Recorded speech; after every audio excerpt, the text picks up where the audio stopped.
Hi friends, in this tutorial I will be covering how to create a string in PowerShell, or the different ways of creating a PowerShell, different ways of creating a string in PowerShell. So let's get started. So in here I have PowerShell open and running.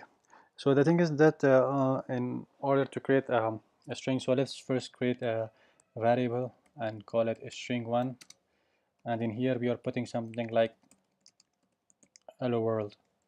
So in here when we type it and then we are typing a string1, you can see that in here it shows us hello world, which is what we typed in here. So we surrounded this by double quotes in here. You can see that. Now let's create another variable. This time we're calling it a string2, and again this time you're saying again hello world. However, this time we are enclosing it in single quotes. So let's press enter. Now type in string2. So you can see that the output of both this hello world and this hello world is the same. In here we use the double quotes, and in here we used single quotes. So what is the difference? Now the difference is, now let's say in here let's create another variable and let's call it append, and in here we are typing something like bye bye. So let's say we are creating another variable. Let's create another variable. This time we call it a string11, and let's put in, this time let's use double quotes. So in here we are typing again hello, and after that we are typing in append. So in here we created a variable called a string11. We are using double quotes to put data in between, to put our text or a string in this variable. This time you're using double quotes. We are typing in hello, and after that we are saying use the contents of the append variable. So in here let's press enter, and this time if you type in a string11, you can see that we get hello. This is the hello in here that we mentioned, and however in here we typed in append. So this append, what it does is that it takes the contents of the append variable, which is bye bye, which we specified in here, and then appends it to the and at the end, to the end of this string. So we can have, this doesn't have to be named append. We can name it anything we want. It's just a name. So now this time we have used double quotes. So let's do the same thing, and this time use single quotes. So we are doing a string22 this time, let's call it, and this time you're saying hello, and let's type in append. So let's output it, string22. However, this time, notice guys, that this time you're getting hello back. This is the hello that we specified. But in here you can see that this append part, instead of showing us the variable, the contents of the variable append, which is bye bye, we are getting this string called append.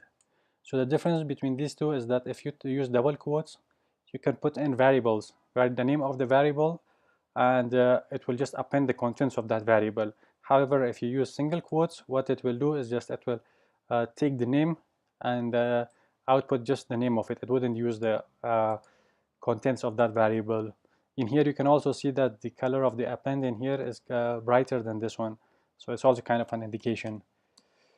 Now another use for difference or another use of these quotes is that, let's say you're writing a, so let's create another variable, and this time let's call it double quote, and let's type in something like uh, this is now a double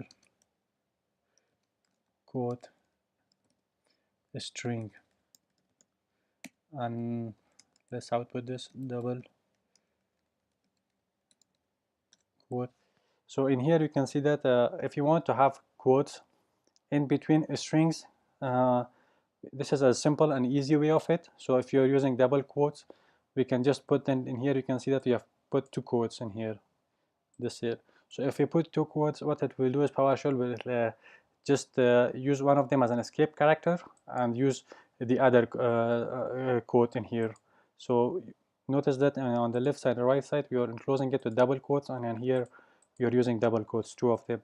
If you want to have a single quote, that is also easy. So let's create a variable called single quote, and this time you're saying this is a single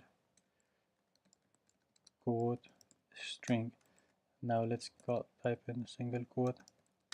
So in here you can see that we used single quotes to enclose this string, and in here we used two single quotes, and in here you can see that we get one of them because one of them is used as a script character, and we get only one of them.